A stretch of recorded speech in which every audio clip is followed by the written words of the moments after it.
Great. Oh, you meant like the workshop is small. Yeah. Okay, we also have a small workshop, and here is the flyer for it. Thank you. Sure. Okay, now changing hats. It's my absolute pleasure to be here to introduce our speakers, Irene Bloomrad and Jennifer Van Hook. And if I can keep your attention for just a little bit longer, I'm going to read their bios so you know about our speakers and about the research that they do. Irene Bloomrad holds the President's Excellence Chair in Global Migration at the University of British Columbia and is a professor of political science and sociology. She also co-directs the UBC Center for Migration Studies and the Boundaries, Membership and Belonging program of the Canadian Institute for Advanced Research. Professor Bloomrad studies how migrants become incorporated into the political communities where they live and the consequences of migration for politics and national membership. Her research has been published in journals spanning sociology, political science, history, and ethnic migration studies. And she's authored or co-edited 5 books on citizenship, immigrant protest, and civic organizations. Prior to her appointment at UBC in July of 2024, Professor Bloomrad spent 2 decades at the University of California, Berkeley, where she held the class of 1951 chair in sociology, the Thomas Barnes Chair in Canadian Studies, and founded the Berkeley Interdisciplinary Migration Initiative. From 2018 to 2024, Professor Bloomrad co-organized the Summer Institute for Migration Research Methods with Professor Jennifer Van Hook, which we're going to hear about today. And without further ado, let me introduce Professor Jennifer Van Hook, who is the Distinguished Professor of Sociology and Demography at the Pennsylvania State University and non-resident fellow at the Michigan Policy Institute. Her research focuses on the demographics of immigrant populations and the socioeconomic integration of immigrants and their children.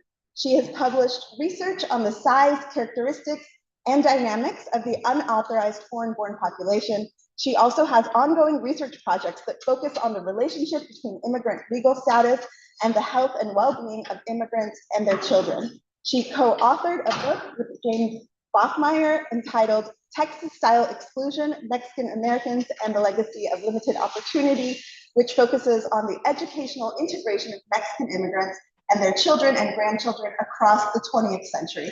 And Professor Van Hook received her PhD in sociology from the University of Texas, Austin. So please join me in welcoming our speakers.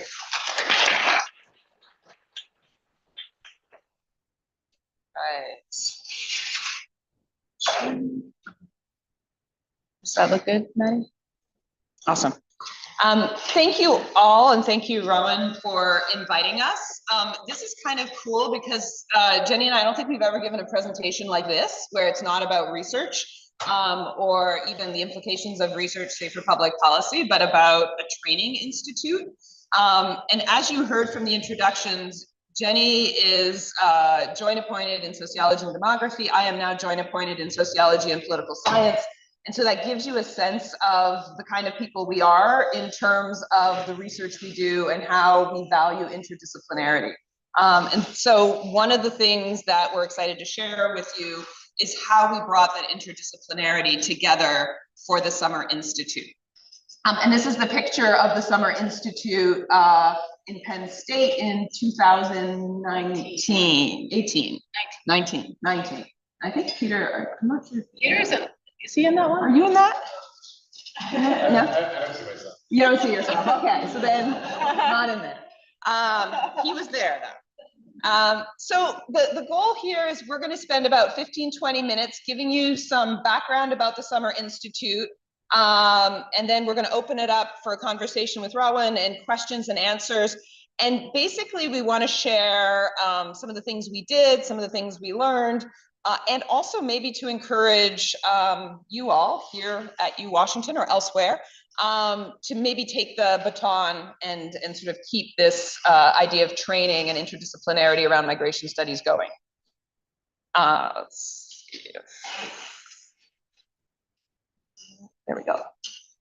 Okay, so in terms of the vision, and this was taken from one of the grant documents, it was to establish this summer workshop in migration and data analysis. This was for the grant, to make it sound very scientific, to train a new generation of researchers to evaluate the causes and effects of 21st century migration streams. And then we specified we wanted to do that by training them in demographic network and other data analysis methods, teaching them to leverage existing data sets, such as through imputation and longitudinal matching, and instructing them in best practices for new data collection projects. So you can see there already that part of it was just skills training, right? Like there are analysis methods out there. We are going to help you understand that. Part of it was specific to migration researchers. There's all kinds of data sets probably collected for other purposes. How can you go in and make that data set work for a migration project, which is not self-evident? I imagine among the migration scholars, you well know this because there's variables we need, like place of birth, maybe citizenship, length of residence in the country, perhaps language. Many data sets don't have that, or they only have some of it. And so trying to figure out how to be creative about existing data sets to leverage them is a skill. And I think it's an underappreciated skill that we don't teach. And then the last one would be collecting your own data and sort of how to think through that in the migration context. We thought this was innovative, and this is what we pitched to our funders, because we were focused not on a particular methodological technique, but a shared research interest. And I think this might happen in other fora, but I would say in general, when I look at the training opportunities available for graduate students or early career people, it tends to be, you know, come here and we're going to teach you event history analysis, or come and we're going to teach you the newest natural language processing models. And this was more about, we're going to bring people together who all care about migration, and now we're going to think through different methods, techniques, etc., to study migration. And so it was a very different vibe, I think, than some of the other training programs that you might see. And then the other thing we changed was that the topics and the skills training changed year by year. And this, Jenny and I had a lot of latitude. It was really kind of fun. And we could just sort of decide, oh, this year we're kind of interested in climate migration. Let's figure out who we want to invite to talk to us about climate migration. We had an advisory board, and so we checked in with the advisory board, and they gave us some really great suggestions. But it was exciting because we got different populations of participants year by year, depending on the topics that we chose. And then we had thought this at the start, but I'll sort of underscore this, and I think Jenny's going to come back to this. What we had aspired to, and what happened even more than we thought, was that a lot of the quote unquote training was about professionalization beyond the technical skills. When we looked at the evaluations of our participants and, you know, we chatted with them, a lot of what they told us about the value of this kind of convening of researchers who study migration across disciplines, across methods, was that it helped them build a sense of community. And then it helped them also understand what some people call, like, you know, the hidden curriculum, or the things that we might not know about being an academic that you don't learn in a formal classroom. And so that was integral to what we were doing.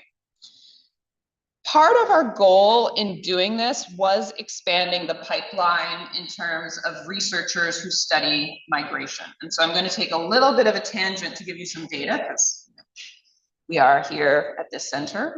We care about data and demography. This is, and I'm going to focus on gender, but we could do something similar if we wanted to focus on ethno-racial background, indigeneity, and such.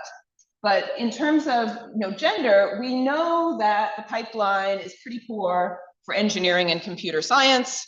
Not that many women, very little improvement over time.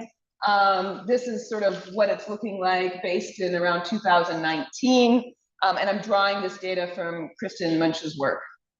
Interestingly, if you add on some of the social sciences, things are better, but they're not great. And I will point out in particular sociology. So that is the lighter blue line that starts at around 72%. So if you look at the undergraduate population in sociology, overwhelmingly female identifying, right? Almost 3/4 of the bachelor degrees given in sociology are going to people who identify as women. And then by the time you get to the full professor ranks, you're down under 45%. And so just a dramatic drop off. And political science is even more pathetic. And now that I'm in that field, I guess I have to own it. So barely half of the bachelor's degrees going to women. And then by the time you get to full professor ranks, you're at 25%. And so one of our goals too, especially as two women running this, is to try to open those pathways. This is a timeline of what happened. Back in 2017, Jenny and I applied for funding from the Russell Sage Foundation. Russell Sage had been funding a number of summer institutes around computational social science and some other ones. I got into conversation with one of the program officers, pitched the idea. She was excited. We put in a proposal. I also then put in a proposal to NIH. As I'm not really steeped in demography, NIH was a whole new beast to me. I had never applied to NIH before, and it was a challenge. And so moving forward, Russell Sage was like, yes, go forward. NIH was like, nah, we're not so sure about that. And so I got a revise and resubmit from NIH. But we were able to do the first Summer Institute in 2018 at Berkeley. The next year, we did one at Penn. That was the picture that I showed you. And then just around the time we were putting together, we were actually at Penn State, we got the money from NIH, but we couldn't really use it for that Summer Institute. So then we were planning for the 2020 Summer Institute. We were all set to go. And then, of course, COVID happened. So we had to cancel. That sucked. We ended up doing a very short version of what we had planned in August online with the participants. But then what we did is in 2021, we did a full online version of what was supposed to be the 2020 Summer Institute. So with the program cohort from 2020. Then we went back in person in 2022 at Berkeley, and we did our last new cohort in 2023. By this time, the Russell Sage funding had been sort of full for 2 years. The NIH funding kicked in. We used the NIH funding.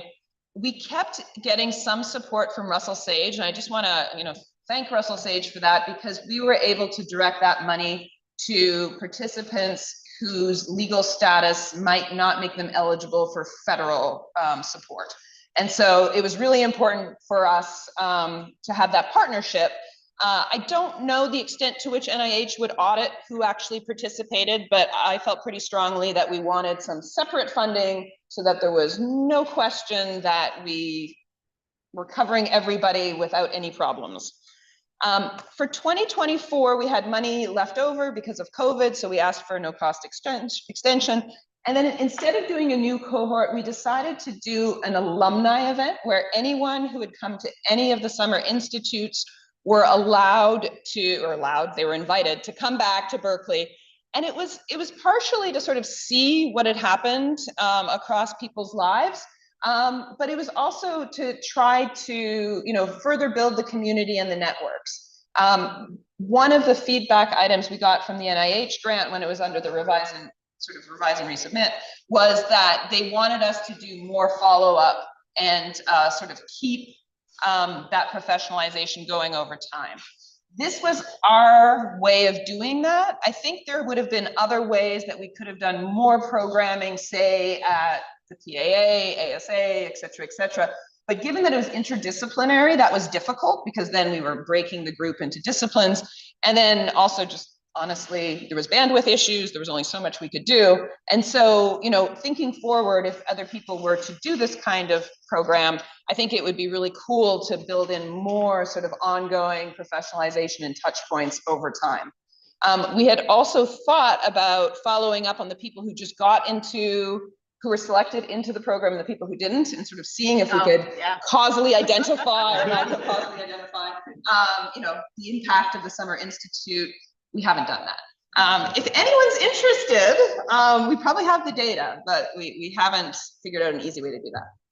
I'm going to just give you a sense of some of the topics and the application pool, and then Jenny's going to take it from here.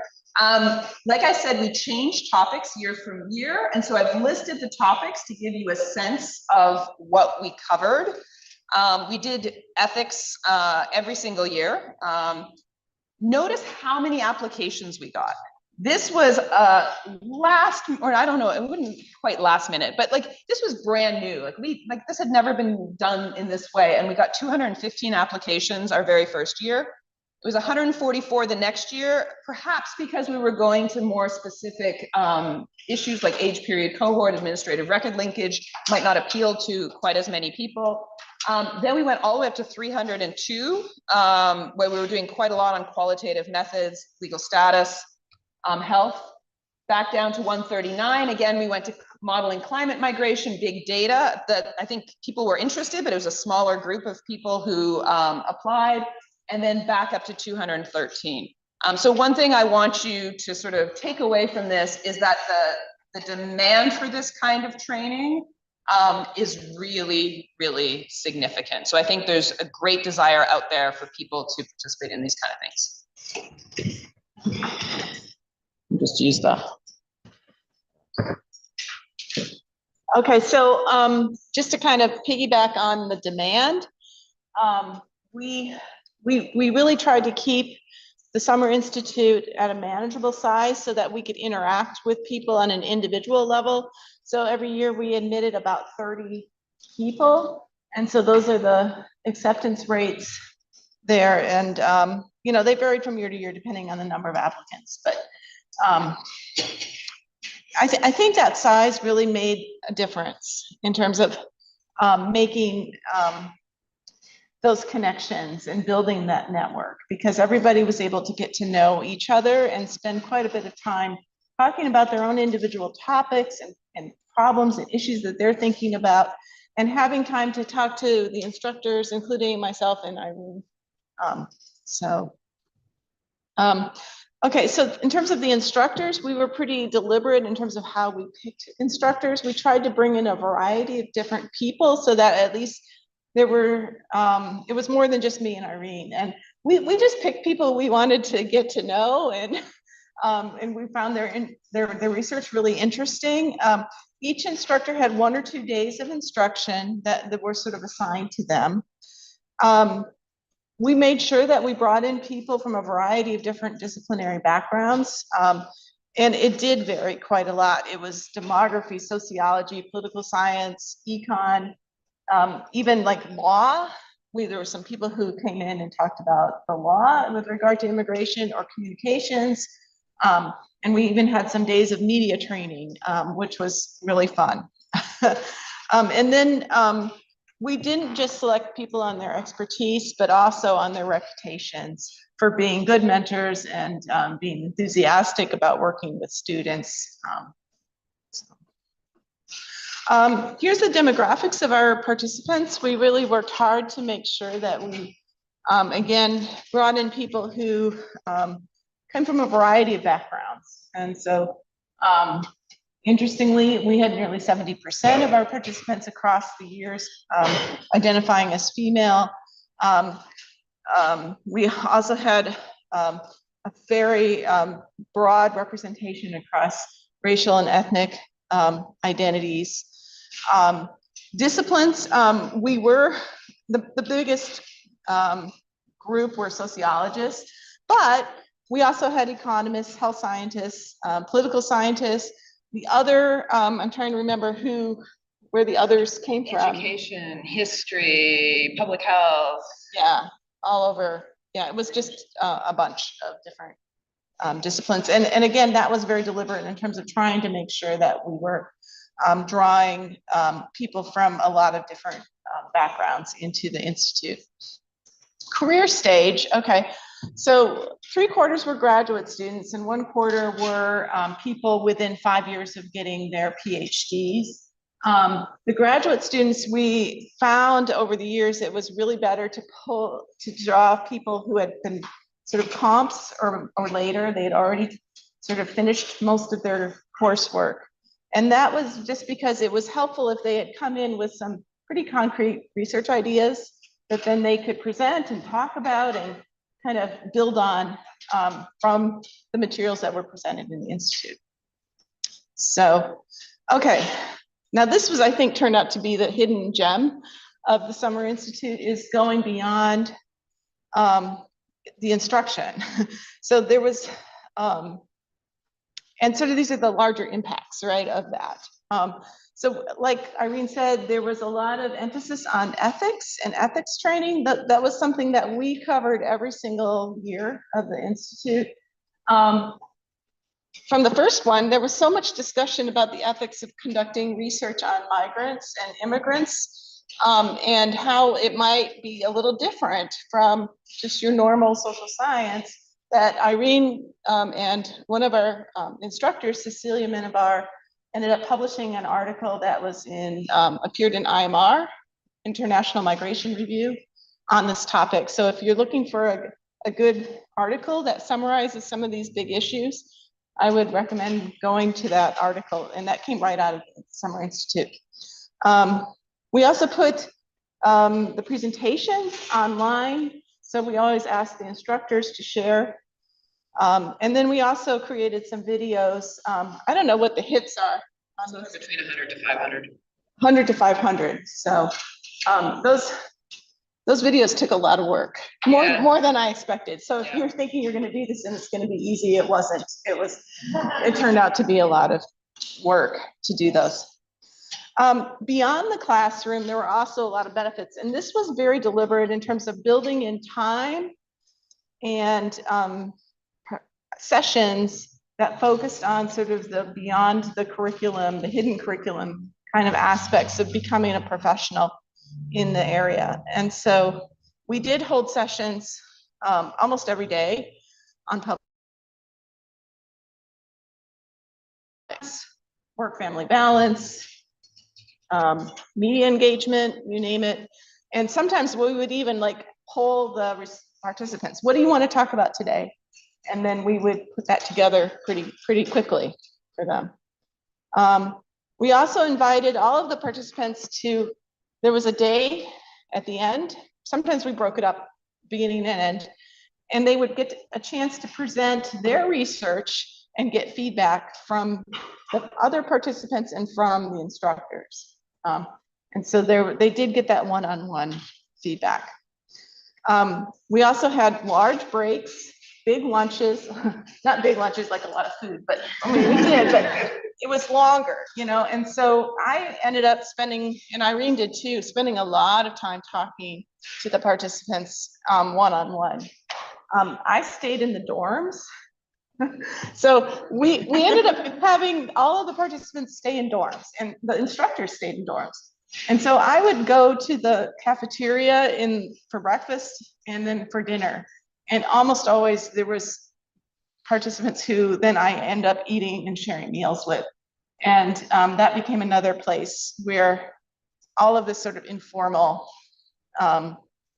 interaction happened. And we often talked about research, and sometimes we didn't. Sometimes we just talked about life, and that was good too. So, okay. I think I'm a little over, but that's okay. So I'm just going to ask a couple questions to get us started, and then we'll open it up to everyone. We had the pleasure of speaking last Friday, so I got a feel beyond the presentation as well. And one thing that we talked about that I thought would be great to share with the rest of the group is thinking about what did you learn as a qualitative scholar engaging more with quantitative methods, and as a quantitative scholar engaging more with qualitative methods. And you know, we always acknowledge how important it is to take a mixed method approach, but I think that even if one is sold, we don't necessarily know how to take the first steps into that. Do you have advice or insight into that? I think you should talk first because you're the true mixed method scholar. But, we grappled a lot with how it's truly hard to do. I mean, I'm very dedicated to mixed methods, and so I would preach that all the time. But the reality is that for an academic article where you're limited to 10,000 words, doing justice, or 8,000 or whatever, doing justice to both quantitative and qualitative is almost impossible. And especially reviewers, depending if they're more quantitative or qualitative, they're going to come back and they're going to be like, you need to give us more data on, you know, whatever your sampling or whatever it would be. And so we grappled with the reality that it was actually quite hard to do that. But one of the things that I think the Summer Institute did is that because it was bringing people together, teams formed. And so there are a number of different participants who have gone on to do joint research. And Jenny, you're actually doing research with now. Nicole, right? Yes. Yeah. So I can talk yeah, a you little should bit talk about with that. So Nicole Kreisberg was one of our participants, I think, from the first Probably the first year. Yeah. And she ended up getting a job at Penn State. So she's my colleague now. And now we're developing research grants together. We're doing mixed methods where I kind of, you know, I'm doing some of the quantitative aspects of the work and she's doing the qualitative, and we're trying to put it all together in terms of trying to understand, for example, the pathways that undocumented youth go through as they, seek to go to college and beyond and into the labor market. So. And then I guess another example of sort of quant qual, which is not actually how to do it, but it's the benefits of having these conversations is, as Jenny mentioned in our very first Summer Institute, we did an ethics session and I asked Cecilia Mehivar to come because she's an ethnographer who's really grappled with some of the ethics around studying undocumented populations through field work. And then Jenny spoke about some of the issues that come up when you're doing quantitative work, and especially because Jenny's been doing all this really interesting and important work on imputation techniques to identify people who might be undocumented in existing data sets. And is that ethically okay if we're starting to identify people who did not provide that information about their legal status in the original data collection, and sort of how do we think through that? And then listening to Jenny and Cecilia talking about what ultimately were similar issues really spoke to me as someone who does mixed methods, because I very much dislike the quant qual divide. And it struck me that like Jenny was grappling with this as much as Cecilia was. And then in conversation with some of the students, there were most of the people who came and participated were based at US institutions, but we always had a handful of people from other countries. And it became clear that especially those coming from other countries, and especially European countries, were not going through ethic review boards in the same way that we have in North America. And that shocked me. I'm like, what do you mean you didn't go through ethics? You are studying vulnerable populations. And so that generated this idea for the IMR article. And then at the same time, especially the econ and the poli-sci participants who are quantitative, they are getting really pushed hard in this open science model to pre-register their studies, to make all of the data available, to provide all of their coding. And like some journals won't even publish you now if you don't do all of this open science. And there was a little bit of a move, I think, in qualitative sociology to do the same thing. And again, as a migration scholar, it's like, whoa, wait a second, what could people do with this data? And so just that conversation led to the IMR piece. So it wasn't like how to bring quantitative and qualitative together, but it did really open my eyes to, there are some really common themes across this, and we should be having conversations together rather than siloed off. Yeah, what strikes me by what you said is essentially like what kinds of questions or challenges come up from either side and how might being in conversation help you address them in different ways. I have a question that occurred to me while y'all were presenting that we didn't really talk about on Friday, so forgive me if it's kind of out of left field, but I was just curious if you saw reoccurring challenges that students came to you with in terms of how they were addressing methods. And if over the course of being a part of the Summer Institute and being in conversation with other people, how might one or two of those reoccurring challenges, how were those addressed? In other words, what challenges do people face when they're at the beginning of trying to bring together a migration project? What are some of the reoccurring ones that other people might have in the room? I'm going to start with data. And so a huge problem that people had is they had great ideas that they wanted to test and they didn't know where to go. Like, especially if they're a quantitative researcher, where are you going to go and get the data that's going to help answer those questions? And so I spend a lot of time puzzling with students and thinking about participants, about what kind of data sets are available? How can we be more creative about combining data? How can we get more creative about layering data so that we could bring context into individual records of outcomes for people, data linkages that allow you to put together longitudinal data sets. All of that just becomes, like, if you can solve some of those problems, you can go a lot farther with your research. And I have other things, but if you want to add to. One of the things that struck me that was a common challenge, and this was more for the graduate students, was posing a research question. Yes. And so, like, we selected people who had already done mostly their comps, and in some cases had done like 2 years of field work in, you know, the Darien Gap, and had been doing amazing stuff. And then they would try to do a lightning presentation, and they were not able to articulate a question. And like so much of what we do academically answers questions. And so they would say things like, I'm really interested in unaccompanied minors and their health outcomes. And it's like, great, what's the question? And so I think our methods training sometimes is so focused on a particular technique that we forget to help people and sort of get them to be very nimble in research design, like overall research design. And Sarah came to one of our summer institutes and had this really cool activity that we did, which was just like, you know, what is your question? And then, you know, who are you trying to talk to? What kind of data might you do? And at least for myself, I have certainly gotten much better over the last few decades at being much more nimble about research design.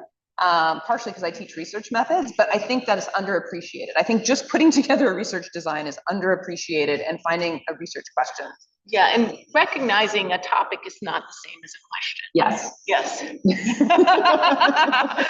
I see all these heads nodding. I'm like, people, yeah. Okay, well, I have one more question for you before we open it up, which is, you talked a little bit in your presentation about the beyond the classroom or outside of the classroom and how impactful that was in terms of creating a cohesive group. Can you tell us a little bit more about what that experience was like? And I guess I'm especially, I was interested in hearing about that when we were on Zoom, and thinking about, you know, if we were interested in developing more of a migration focus at UW and getting migration scholars to be in conversation with one another. You know, I'm just curious how this kind of unexpected connection that emerged, what was it, and how did it help the conversations that you were having? Maybe there's something from that we can back to. Maybe I'll start with one example, and it has to do with feeling isolated as a scholar.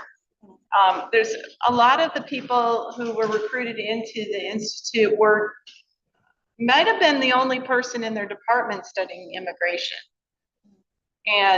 or maybe you know, they weren't at a major like flagship university, and so you know, they might have felt a little isolated and felt like they didn't have colleagues that they could sit and talk to about some of these issues. And I think having this sort of institute really helps build those networks for people. And you know, I don't know if there is like sociology has like a sociology of immigration section that sometimes has like a mini conference, but I don't think that's common in all of the disciplines. And so these people really appreciated just having that. And aside from even just the questions about professional development, which could be broader than just immigration. Yeah, let me build on that, because I mean, so one of the reasons that I felt strongly about trying to do the Summer Institute was when I was a graduate student, I benefited from a program that was somewhat similar in spirit that was run by the Social Science Research Council. And so it was also interdisciplinary, it brought people together. And it wasn't focused on research methods, it was more exposure to different fields. And that was really transformative for me to think that there's this entire interdisciplinary field out there and there's really interesting people doing interesting work.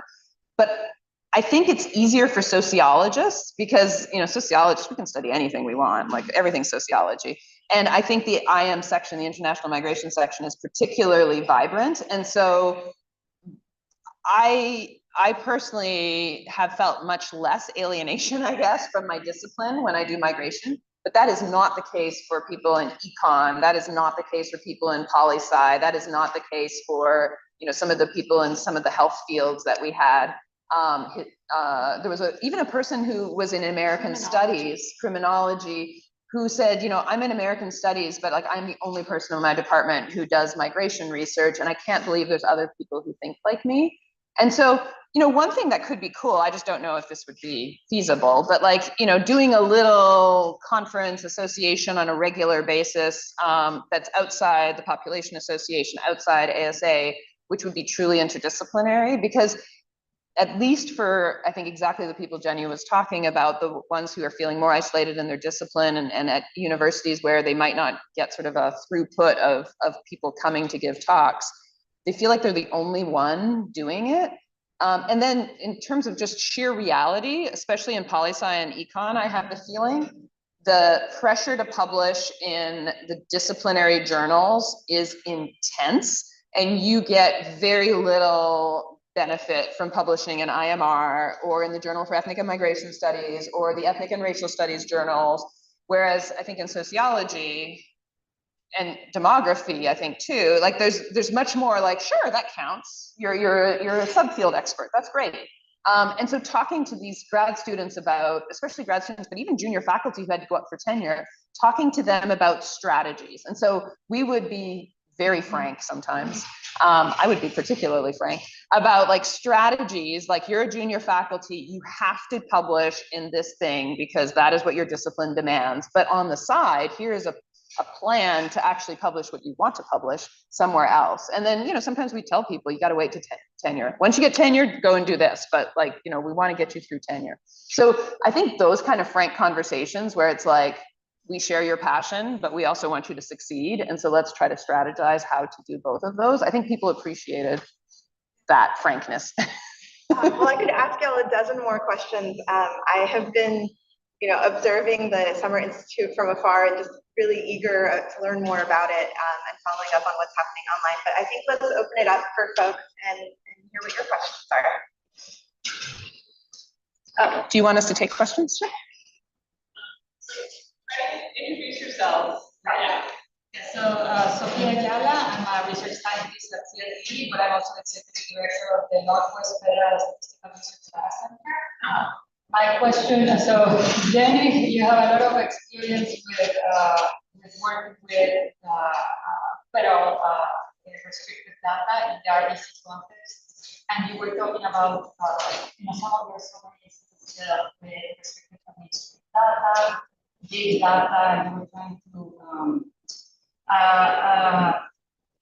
increase the knowledge of our students, that other data exist and you're able to read in interesting ways data to study migration questions. So one of the questions I have is that for this data, you need data sharing agreements prior to conducting the research. You need access IDC data, sometimes it can take up to a year. So where students, when they arrive at these institutes or the faculty, have they already had these data sharing agreements with the administrative data, or have they already formulated? Yeah, so usually what I would encourage, go ahead. Yeah, you might need to repeat the question. Okay, so will people hear me if I just talk? Okay, so the question had to do with if we're encouraging students to use restricted data, especially census data that in a statistical research, what is it called, a federal statistical research data center. Those are very specific and very closed research environments, and it's very difficult. The bar is hard. It's very high to get into the door in those places, and it takes a long time to get your research proposals approved before you can even get started. And so maybe I'm just sort of interpreting your question, but the question is like, what do we tell students about that? And that, and also, were they already coming with these ideas? Oh, yeah. Some of them were. And so usually what happens in those cases is their mentor, their faculty mentor, has already got a project that's ongoing, and then they add their students to those projects. That's the most common way to get like a master's thesis or a dissertation out of an RDC project. And so I don't usually tell students, oh, you should apply to the RDC to do your dissertation. I usually say, okay, just do your dissertation with the data that we have.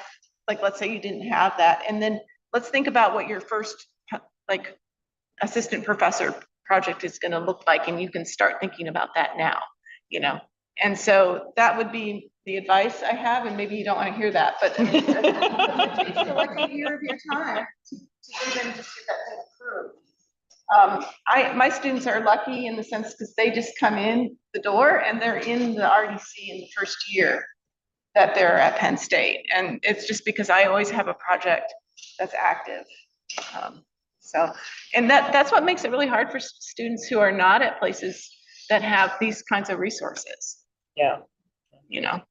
In terms of the actual training we did in different days, there was a variety of ways we did it. So a few times, Jens Hainmuller, a political scientist who does some really great causal inference studies, he would do replication projects in the after. So the general pattern was the person would present some of their research in the morning, but like focus on the methods, and then use that as an introduction to talk more about a particular methodology or a particular, thing that we think they need to know in terms of how to do research. And then the afternoon session was a more applied, hands-on, playing with the data kind of session. And so for someone like Jens, students could do replications. One of the challenges is that everyone was not at the same level sometimes in terms of their statistical capabilities, or people were using different, some people were using R, some people were using Stata. And so those kind of technicalities hung us up sometimes. And so it was rare that people came with the data and were actually manipulating the data during the Summer Institute. It was a little bit more like a 35,000 feet, not quite, but it was more upper level rather than working on a project. And I know that the Russell Sage Computational Social Science Summer Institute ran in a very different model. So their model was, we're all going to do a project together. We're going to teach you how to do this, but now you're going to get together with other participants and you're going to do a project in 2 weeks, basically a hackathon kind of thing. And we don't care what your interests are. It's just going to be on this topic. Yeah, and like try the method. And ours was much more like, we all care about migration, and now we're going to dip your toes in like a little bit like a potpourri, and then. It was like, I would call it a taste of methods kind of experience for them. And so the idea was not necessarily to come away with like, I can go home now and run this model and do this data. I mean, some of them might have been able to do that, but it was more like making them aware of, this is a possibility, this is a possibility, this is a possibility. And now they can then have a more informed decision about where they're going to put their effort in terms of actually learning that method, so. I mean, I'm going to add like a little footnote too, because one of the things that I thought was really cool is how people took different things out. Like, so Peter, when he did his session, showed how to, just showed some of the data you can get from like ancestry.com basically in terms of records on migrants, etc. And I think for most of us, we don't, at least I'm going to speak for myself. I just thought, oh, ancestry.com, whatever. This is where people who really care about this stuff are going to go figure out who their great grandparents were. Like, it's all Church of Latter-day Saints stuff. I don't know.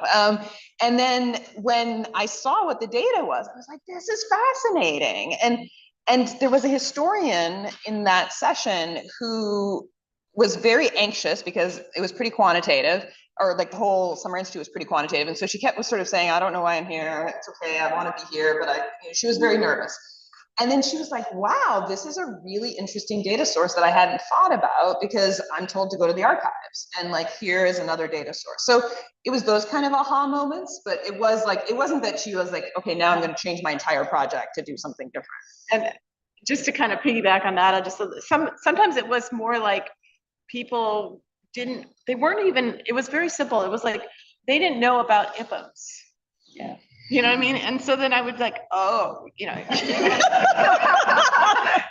me show you. You don't have to go to the Census Bureau and download the data set. You know, you can just get a little extract and run it like in 10 minutes, you know, and so. Odd comments, and it was such a great program, and I just compliment you on having persisted doing it. That's quite good. So 2 thoughts, and I wondered if you could reflect on them in relation to the institute. To what extent did the notion, oftentimes when we talk about migration, especially as demographers, we're thinking about migration as something to explain, or some component that is contributing to population dynamics. But I often like to, and I think you both appreciate this, the extent to which migration itself is a revelatory, insightful site for understanding other things, associated like social phenomena, changing the ways in which that might happen. I'm sure the qualitative component is a part of this, but I wonder to what extent that conversation was a part of the Institute. That is, for those people who are not interested in, explaining migration, but understanding how migration as a case, as a study, to reveal things that are really hard to see otherwise, because when you have a change like that, social phenomena.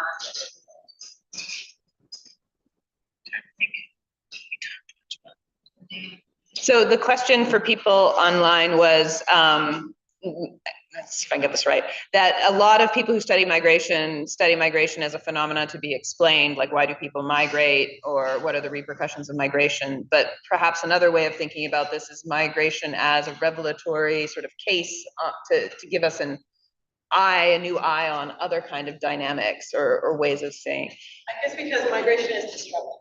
Because it's disruptive, sort of like, how does it change social systems? Yeah. So you might not see. So in my case, some of the work on data that I've done, it was because of migration that all of a sudden people in that context sort of was revealing, because migration disrupted social family relations, changed things, that all of a sudden you start seeing what otherwise would have been taken for granted relationships and examples. I think one example that probably people will understand is the study of health.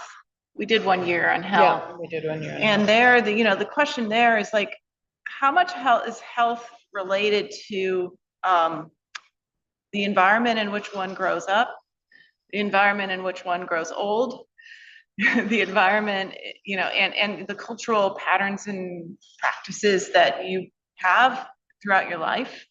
And so all of those things get kind of grappled with when you study migrants. Yeah.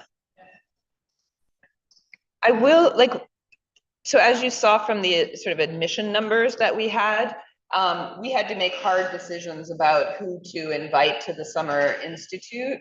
And so one of the things we did is we did try to pick people who seemed to show evidence of really doing things related to what we wanted to teach. And this is not rocket science, but like, if we're going to have a session on climate migration, we want some people who actually care about climate migration. And so in a way, I don't know if that narrowed it down, but it did in general lead to selection of people probably doing more sort of standard migration, just because we really wanted to match what people were doing with what we were showing. But at the same time, because we also wanted to be interdisciplinary, and we were very attentive to trying to bring in people who were at institutions that were like not necessarily top 10, top 20 in the field. So we purposely at various moments really tried to like think about who could benefit the most from this kind of experience. We would sometimes go a little bit further, like the person was doing a particular project, it wasn't really migration, but they had just seen an interesting migration angle. And so there were some people who fell in that category, but it was a minority of the people. Like the majority were really doing migration, I would say. And they were inherently interested in the topic. Yeah. A lot of them had that in their backgrounds immediately, like in their own lives or their parents' lives.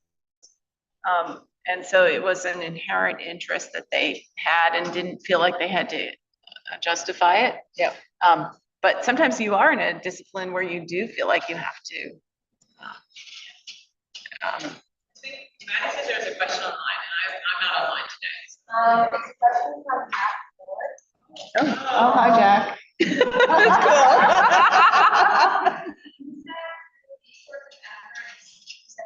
He said, with these sorts of efforts, I always think that the constant I.e. this work was great, and the negative are really helpful to hear about. Can you say a little bit about your main positive experience, especially as a component of this sort of efforts, as well as efforts going forward? That's a great question. Okay, so the question, I don't know if people heard Maddie, was they can read the chat. Perfect. Then we don't have to replicate the question. Oh, you can hear it. Okay. The question was, if we had to take a step back, what were the big positives that we would see, and some of the negatives or like cautions if people were to try to build on this or do something similar? Yeah. I guess starting with the negatives, right? And you want to start with Go for it. You start with what? Yeah, let's start with negatives and end with positives. We talked a lot about positives already. And so I think one of the negatives, sometimes people would, like we would hear in the comments after, because we did evaluations every year, and one of them was like, I came here thinking that I was going to learn network methods, and I walked away and I only just kind of heard about it on the surface, and I didn't actually walk away with being able to run that analysis because we just didn't spend enough time on it. And so that was the drawback and it was just the flip side of the positives was that we were deliberately structured this to give people a sampling of methods. And so I guess there's positives and negatives about that decision that we lived with, right? Yeah. So was there any other, that was a big one. I think that was the biggest complaint that we got sometimes. Yeah, and I think the pillows at one of the places we put people at one summer, there was a choice of where people stayed, and that was a less positive experience. Holding the Summer Institute at Berkeley was clearly a draw. So I think people like that. So, thinking forward, we had thought about maybe doing a Summer Institute back in Pennsylvania or on the East Coast. So most of it was on the West Coast. That would be another thing to think about is that we were thinking, like, if we were to do this again, we would try to do some more on the East Coast, like, so you could get more, some people to come from these policy think tanks, and, it's just a little different, way of approaching and needs with respect to learning, doing research on immigration. It's like if you're from the Migration Policy Institute, it's different. Yeah. I would say, thinking like forward for other people who might want to do this too. I love doing it. I love doing it with Jenny. It was a lot of work. Oh. It was a lot of work. And we had a conversation with the program officer at NIH, and he seemed very excited that if we had wanted to do a renewal application, he would have looked favorably, I think, on the renewal application. And I think we had enough successes that it would have been potentially feasible. But I think Jenny and I both felt it was time for other people to take on the torch. And then since I'm now up in Canada, I don't know exactly how NIH feels about that. And then the other thing I think is a frustration, or not a frustration, this is actually like a scientific question. I would love to be able to measure the impact of the Summer Institute on these soft skills and soft knowledge and hidden curriculum side of things, because both Jenny and I feel very strongly that this was one of the biggest benefits of the Summer Institute, and I don't know how to measure that. So like, I wish we could figure out how to measure that, because when you have to go to a funder and like convince them that this is valuable, it feels very soft and fluffy to say, oh, people said they really liked talking in the cafeteria and they really benefited. Like, it's genuine, it's true, but then how can we actually measure that to say, this is now 5 years out, 10 years out, why this person is more creative, they've done more team projects, they, you know, have done something that is out of the box, or, and I just don't know how to measure that. So that's a frustration, I guess. I have a comment to that. Someone that has been a part of many NIH training programs, they do have ways to measure that. Okay. And they will survey you many times to. No. So there are instruments that get some of that stuff, and I do think is, you know, they're constantly asking about your productivity, but there's also measures of sort of other things that you're doing as a researcher that, you know, I was funded by the ITHS, for example, which is our CTSA, which is mostly funding health researchers, but they do measure lots of these things. Yeah. What do you think is the best measure to sort of get at some of that? I don't know a measure off the top of my head, but I do think you're right that it's, sorry, I have to say one last time, maybe I don't really know last time I'm public health and information researcher, but I do think that you're right that those soft skills are probably out of your seminar, and I think especially for underrepresented students who aren't getting that from mentors in other places or in their own institutions. You know, I think another thing that is important for most of the methods around migration are happening in sociology. If you're not in sociology, you don't have access necessarily to those methods. So I think one of the things that was so beneficial for your seminar also, or for me as a public health scholar, was that I had to go to sociology to learn those things, but I don't think all students know that necessarily. Great, right. Right. So, but I think the soft skills can be learned a bit better when you have a common interest, like migration is bringing you together and is a way to connect. And I think there are training programs that bring people around identity, or they bring people around a health topic. But I think maybe there was a combination of all those things going on in your programs, right? Because you said there were some people that were shaped by migration themselves, so there was those connections of not only the topic but identity. Yeah. We just have about a minute left, so maybe Amy can ask your question and then we can wrap up. I'm Amy Bailey, I'm a sociologist and epidemiologist. And my question is, right, you said you are trying to pass the torch on to other people. Also that this was a pipeline program designed to bring people who are currently underrepresented. And things might be changing a little bit next week. So what are your thoughts on what we can do, right, as a community of scholars to push forward on maintaining these really critical Actually, move to Canada. So the question, yeah, do you want to say the question? So the question is, what's coming up, especially with the change in presidential administrations, how to keep up these programs? You know, That's one version of the question. yes. Or is it what we're expecting? I don't know. You know. I mean, at the alumni event that we had this past summer, we were both very vocal about the fact we wanted to pass the torch along. And at least some of our participants are now close to tenure, or very few of them have gotten tenure.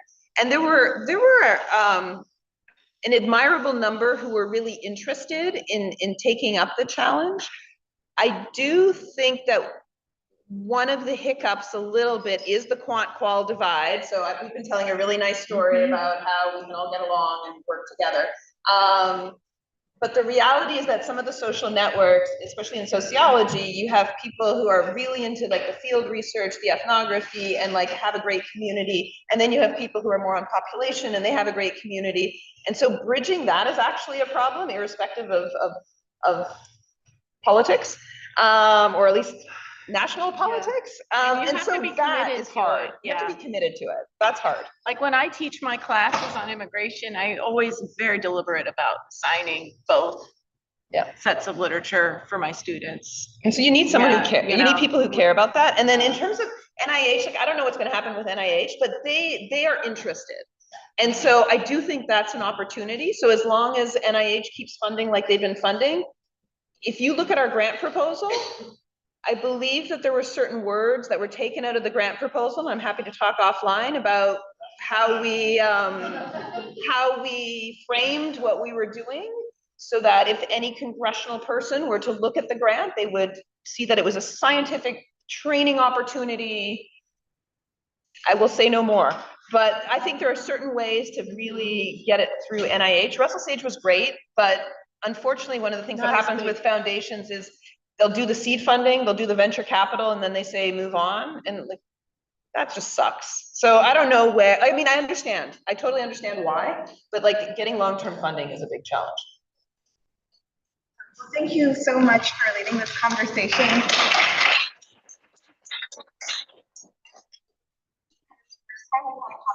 like this during one of the seminar talks, and I hope that it's inspired folks to think about how we can take on the mantle and do this work together as a community. Before we leave, I have some announcements from Jeff coming to you through text message. So mention the call for conference travel went out, so take note of that. Please keep your eyes peeled for lightning talk announcements. And I'm here to remind everyone that the workshop starts next week, and that would be great if you could join. And thank you all so much. Grad students, there are meetings afterwards with our speakers in late 221, and there's pizza. Can I say one thing about the door downstairs? It's locked on Fridays, but anyone who has a Husky card should be able to double tap and get in. So make sure you double tap. Double tap information. Yeah. Wow. Double tap. Yeah, so for today, Early bird. Please stay on. We had exactly. We had the same announcements go out.